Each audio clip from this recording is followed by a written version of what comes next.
Welcome to Mr. Biz Radio, biz talk for biz owners. If you're ready to stop faking the funk and take your business onward and upward, this show is for you. And now, here's Mr. Biz, Ken Wentworth. All right, welcome to another episode of Mr. Biz Radio. Me, Mr. Biz, Ken Wentworth. And we're going to talk about something today that, I know I say this often, but it's kind of the goal of our shows is really to be helping people and appeal to a wide audience. And I know this is something that will appeal to you. Again, you don't have to be an entrepreneur or business owner necessarily. We're going to talk about how to reach goals. And I know everyone talks about that. You've heard there's a gazillion books and there's classes and all this other stuff. But our guest today, we're going to talk about a Nobel Prize winning science to reach any goal: business, financial, marital, health, wellness, etc.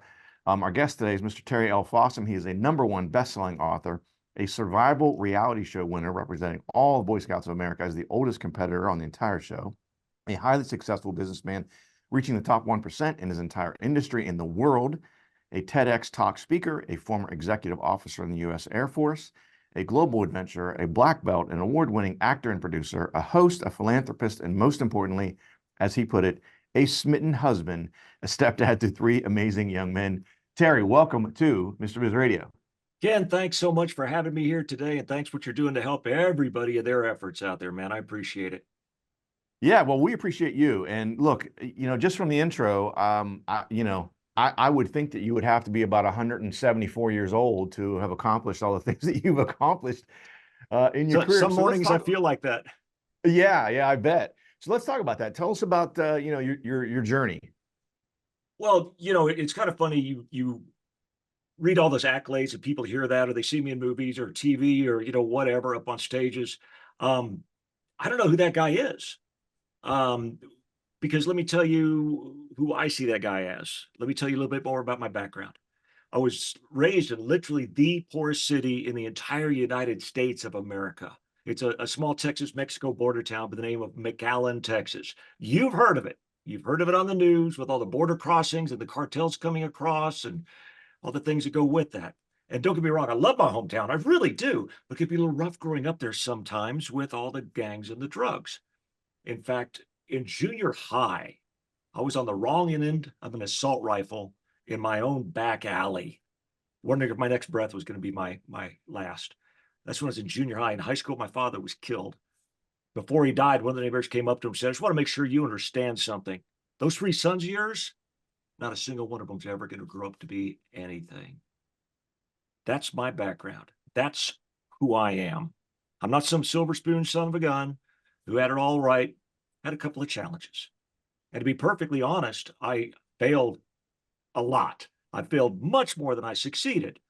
You hear all the successes. Yeah, there's a ton of failures back there. And I was trying in business at one point, and because I learned all the self-improvement I could. Like you're saying, there's so many books and speeches on goal setting and self-visualization and all of these things. And I soaked up all of it, man. And I tried everything I could, and I failed. And I tried, and I failed.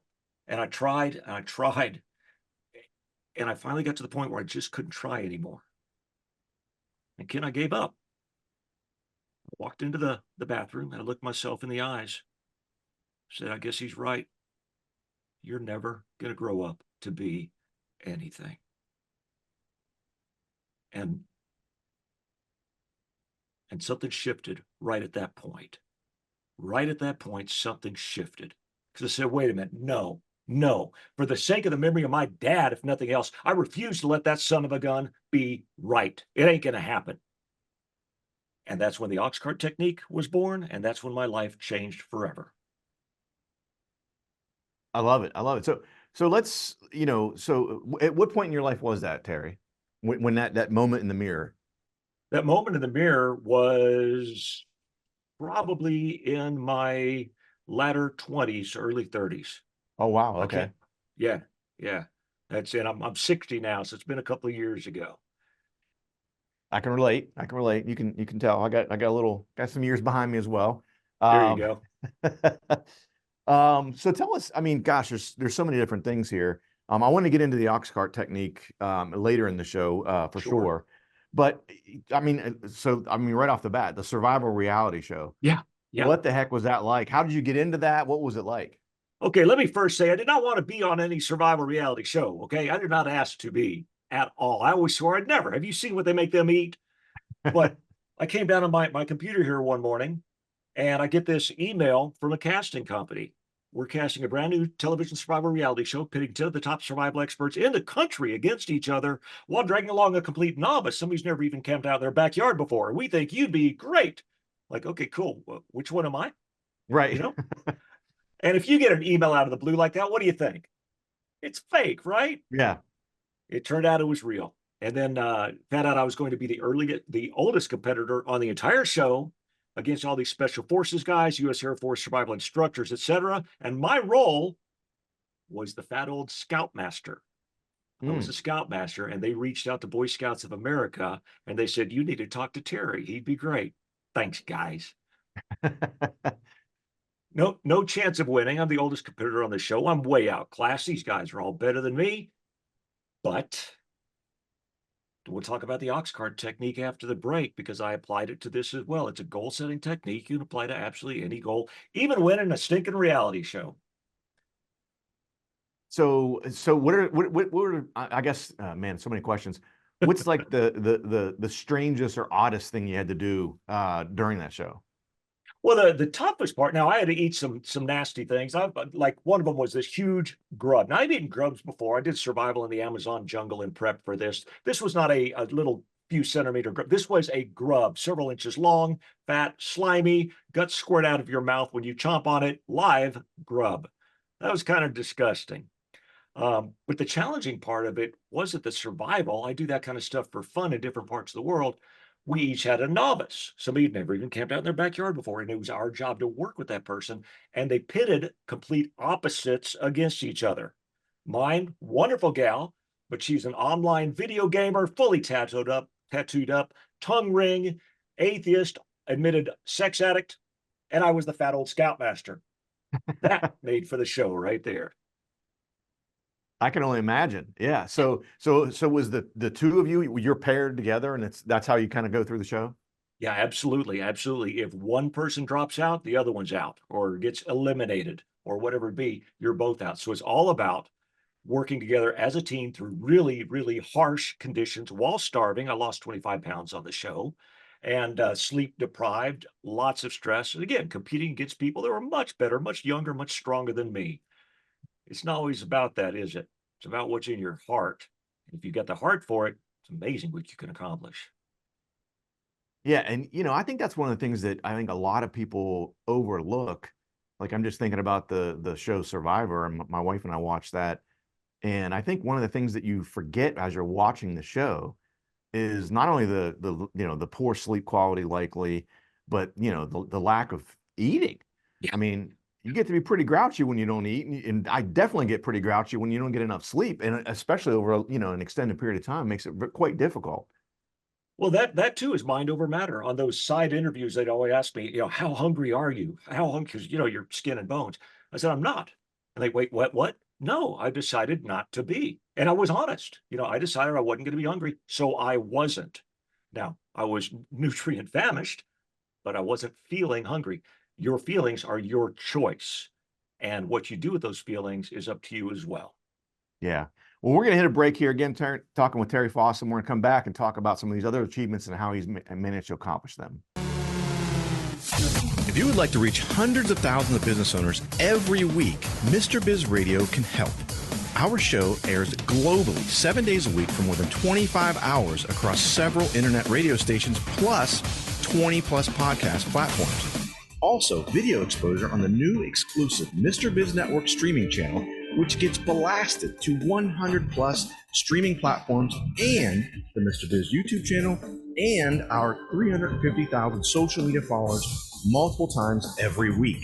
Join Mr. Biz Nation as an advertiser by emailing us at info@MrBizSolutions.com.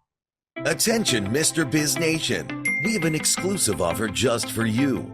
Get lifetime access to scarcity countdown timers and logic links for only $69. Yes, you heard it right. Only $69. These tools will add urgency to your email campaigns and website pages, helping you increase conversions, sales, and capture more leads. Don't miss this incredible opportunity. Visit getpulsetools.com now and take your business to new heights. Got a question for Mr. Biz you want answered on air? Email it to info@mrbizsolutions.com. Now, once again, here's Mr. Biz. All right, welcome back to the show. Again, talking this week, Mr. Terry Fossum. You can find out more, and we'll put this in the show notes as well, but at terrylfossum.com, his website. Oh, excuse me. Oh, geez. Chokes you up. And on Facebook and Instagram. So Terry, let's shift gears a little bit. So first of all, I mentioned during the intro that you were former executive officer in the U.S. Air Force. Thank you for your service. Let's shift gears a little bit and talk about your business career. So you reached the top 1% in your industry, in the world. What was that? How did you get into it? Let's talk us through that a little bit. Yeah, absolutely. It was direct sales, network marketing. You talk about a tough business to actually make it in. And I got all the same things that many of your audience probably thinking, right? Oh, that's not a real business. It's a scam. It's a pyramid scheme. You got to start at the top. I got all of those things, all the reasons that I shouldn't do it, that I couldn't do it, that it wasn't going to work for me. And especially a guy like me. Well, you know what? Don't listen to the naysayers. Listen to the people who are out there in the trenches doing it. And that's what I did. And I just kept going. But that too, that's exactly where I failed and failed and failed, because most of what we're talking about goal setting is either incomplete or completely wrong. That's why 92% of the people who set goals fail to reach them. And when I finally realized that and figured out what that missing piece of the puzzle was, that's where I went from, I give up, I can't fail anymore. I can't take down another dream board, or set another goal that I just know I'm not going to succeed at anyway.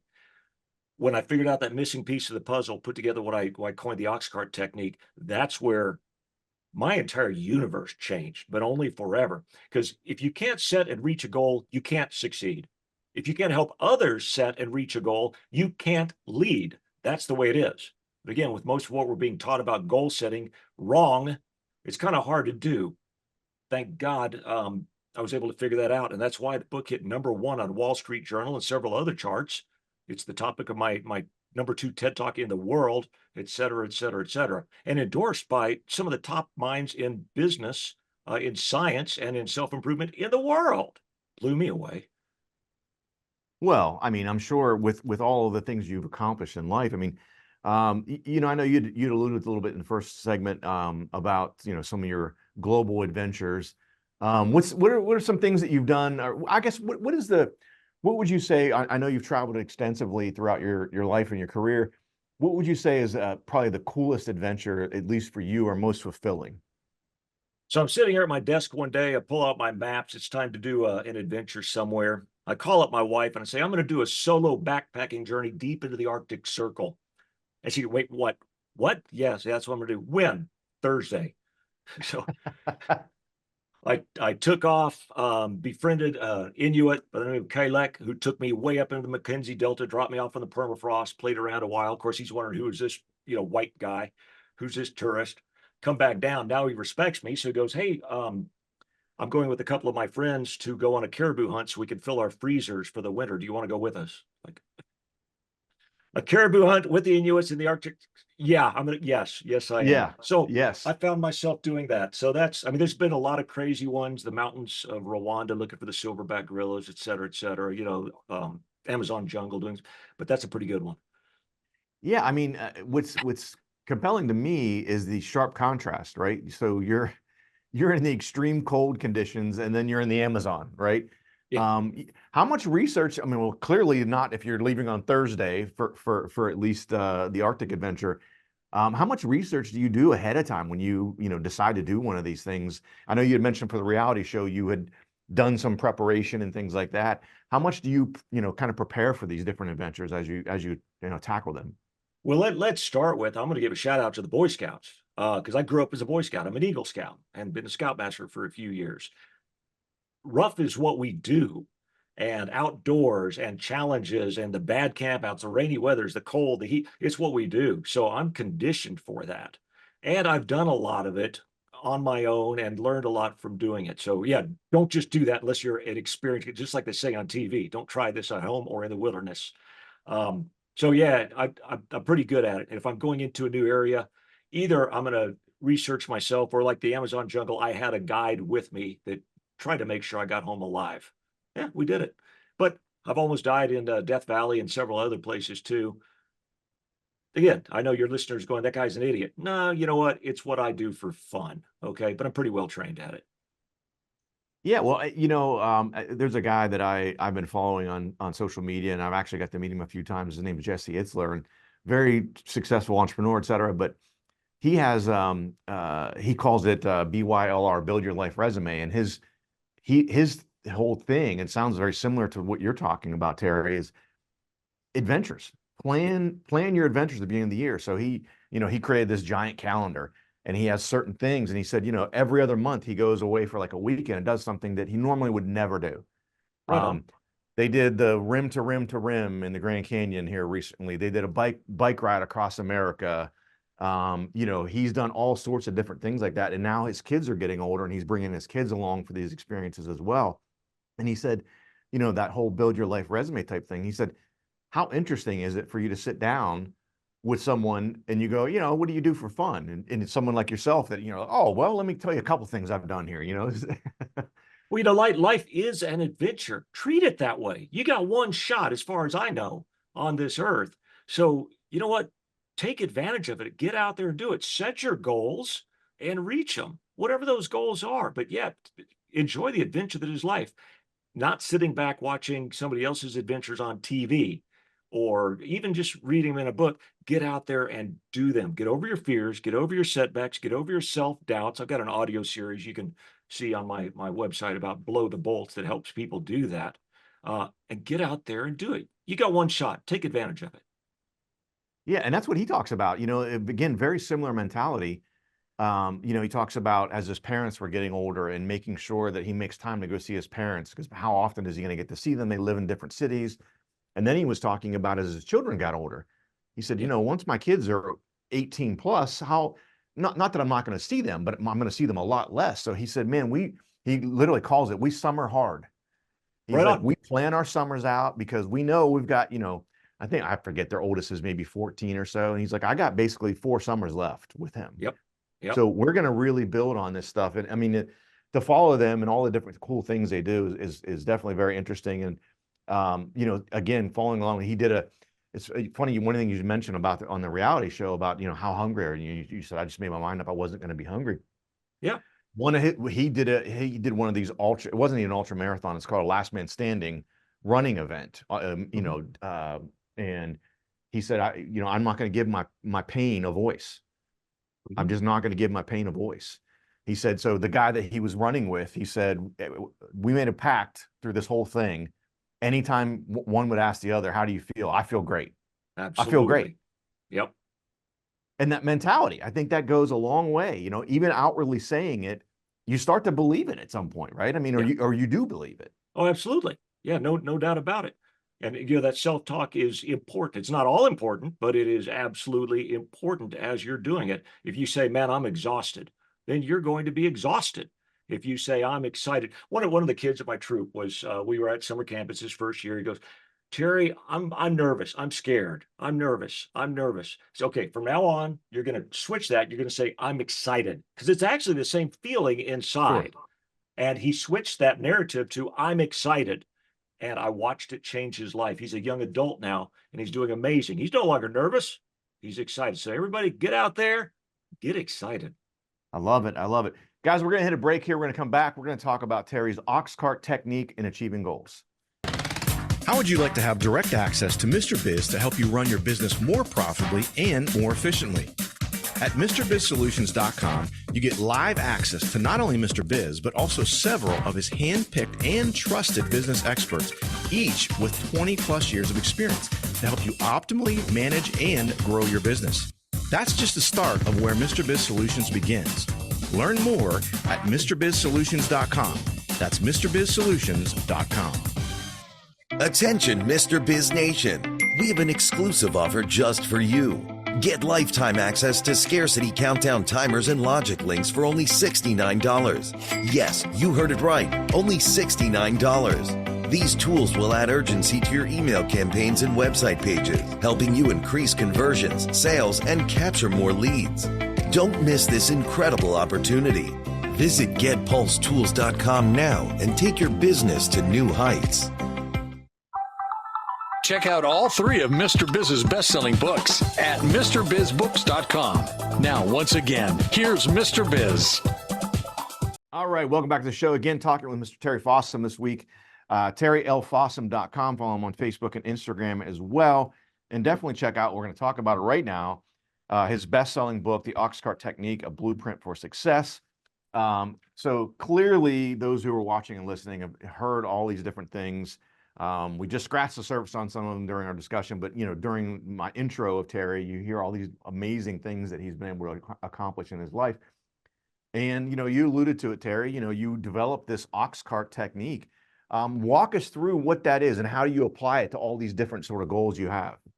Absolutely. In fact, let's talk about some of the stuff we've heard of before. The Harvard goal setting study. We've all heard about it. We read about it in best-selling books. We've heard it from stages, everything else. One of the things that the study says is 100% of the people during the study that wrote down their goals achieved them. 100%. Outstanding. If that was true, but it's not. The Harvard goal setting study never happened. Somebody made it up, and it's been said so many times, they just take it as truth. Harvard's confirmed, never happened. Yale confirmed it didn't happen there either. It's been attributed to them or anywhere else, okay? A lot of what we've been taught about goal setting is wrong. Another thing, positive visualization.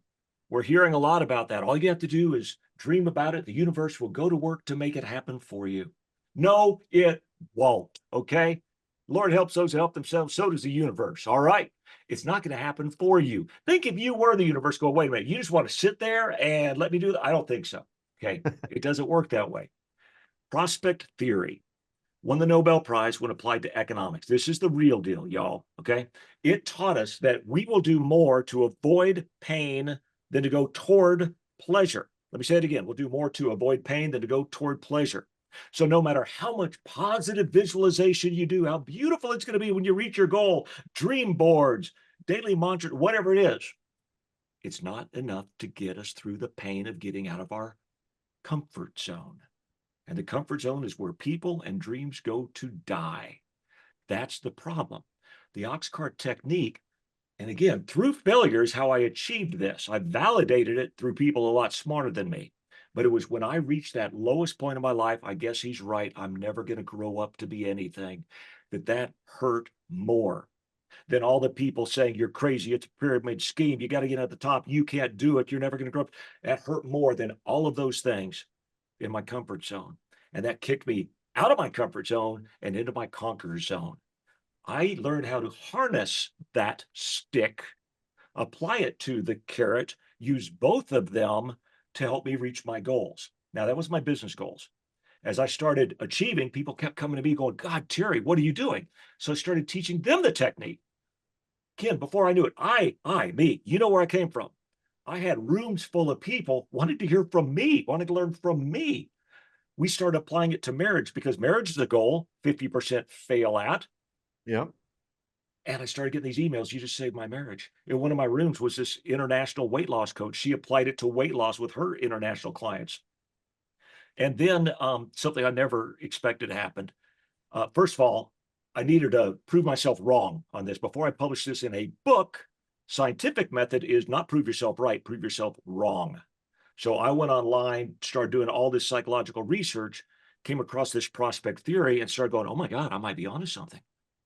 I reached out to, on my social media, found somebody that got their PhD dissertation in prospect theory and said, prove me wrong. Here's my theory. Prove me wrong. He came back and said, you're dead on. When I published this in a book, Dr. Forrest Mims III named one of the 50 best brains in science called the Oxcart Technique, the most significant advancement in the science of goal setting in recent history. Marshall Goldsmith, one of the top 10 brains in science, is endorsed it. T.R. Becker, one of my heroes, has endorsed it, and on and on and on.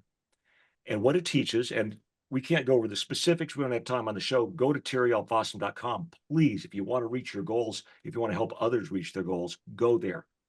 Is you use the power of the stick. So what happens if you don't reach your goal? Oh, wait, we can't think about failure. Yes, you can. It will empower you if you do it right. Look at that. Read that out loud. That will fire you up, baby. I'll do whatever it takes to make sure that doesn't happen. Then you write out and read your daily action plans, because the decision to succeed does not happen once. It happens every single day. In fact, several times a day, by the actions we take and do not take. You look at that and go, okay, I'm going to do that because I don't want to have that failure scenario work. Then you read your success scenario and go, man, that's why I'm doing those things morning and night. Oxcart technique teaches you how to do it. I've got a coaching program for those who are serious about their goals. And you can watch my TED talk on it too. It's a very short synopsis on it. Really helps out. Does that make sense? Oh, makes all the sense in the world. So my question though, Terry, is when you were at that point, did you really say that I need to develop a technique, or did you just say, did you use what you had done and kind of refine it to say, gosh, I think I have something here. This is what I've applied. And I've done this with this and this and this. And so unknowingly, you kind of maybe subconsciously developed it. And then all of a sudden, 100%. Okay. Yeah. 100%. Okay. Yeah. All I knew is I was pissed. Right. Yeah. And I was going to harness that, and it worked. And I realized, wait a minute, this is working more than anything. And as I started using that to succeed, and positive visualization and writing down the goals, putting it all together, then I'm like, wait a minute, okay, let's make this duplicable. Let me teach my people this so they can do it, and they can do it, and they can do it. That's how I built a huge organization. A lot of other people have benefited. Even one of my own housekeepers that I caught rifling through my drawers looking for my leftover prescription painkillers, did the Oxcart technique on her 12 years ago. To this day, she's still clean. It's amazing. Yeah. So I guess, gosh, I love the concept of it. My last book is something similar, although not as, I don't think as well researched as what you've done. But I've accomplished some things in life, and I kind of unknowingly, I was mentoring someone, and two people in a row within a couple of weeks of each other, and was kind of telling them how to tackle a goal. So, and they're like, man, both these gentlemen were like, man, this is kind of cool. It's really only certain steps. It's not something super complex. It's practical. Yeah. Yeah. And same sort of scenario. Like, and I unknowingly had been applying these things to tackling my goals, and just had kind of developed in my mind. That's why I wanted to ask you that question, because I had experienced something similar. Yeah. To what you're talking about in accomplishing these things. What's the most common thing you see, Terry, that derails people from achieving their goals? Following what they've been taught about goal setting, quite frankly. All you got to do is visualize it and it'll come true, especially these days. It's a huge mantra out there, and it's just not true. You need to go ahead and use that pain to force you through it. When I was hanging off a cliff in Death Valley with a 70-pound pack, my foothold had degraded, my handhold was degrading, and I'm looking down and going, nobody knows where I'm at. I'm about to die. It was not, if I make it to the top, it's going to be a beautiful visual that I'm going to be able to see up there. No, it was, if I don't make it through this, I'm going to die. Right. Same concept, just applied a little more eloquently for anybody to do it. Yeah, and you hear this so often too, where people talk about, some of these ultra successful people talk about, hitting their low spot. And it goes back to what you're talking about, Terry, the fear, right? I'm going to file bankruptcy. I'm going to fail my family. I'm going to do, that fear drove them to accomplish whatever goals they were trying to achieve in that scenario. Yeah, so use it every single day. Don't just use it when you failed. You can utilize it every single day if you do it right. And that's critical. The technique is very precise to be able to use this to empower you. Please look it up, man. It'll help you. Yeah, definitely. Again, TerryLFossum.com. You can follow him on Facebook and Instagram. Check out his book, The Oxcart Technique, A Blueprint for Success. Terry, thank you so much for coming on the show. I really appreciate it. My pleasure, Ken. Thank you again for everything you're doing to help people out there. And for everybody listening in, man, you got this. You have greatness within you. Harness it, make it happen. Absolutely. Guys, thanks for watching. Thanks for listening. Have a fantastic rest of your weekend. As always, don't forget, cash flow is king. To become part of Mr. Biz Nation, follow him on all social media platforms, or never miss a show by going to MrBizRadio.com. If you prefer free video content, visit the Mr. Biz YouTube channel, or check out his streaming channel, which is available on 100+ streaming platforms at MrBizNetwork.com.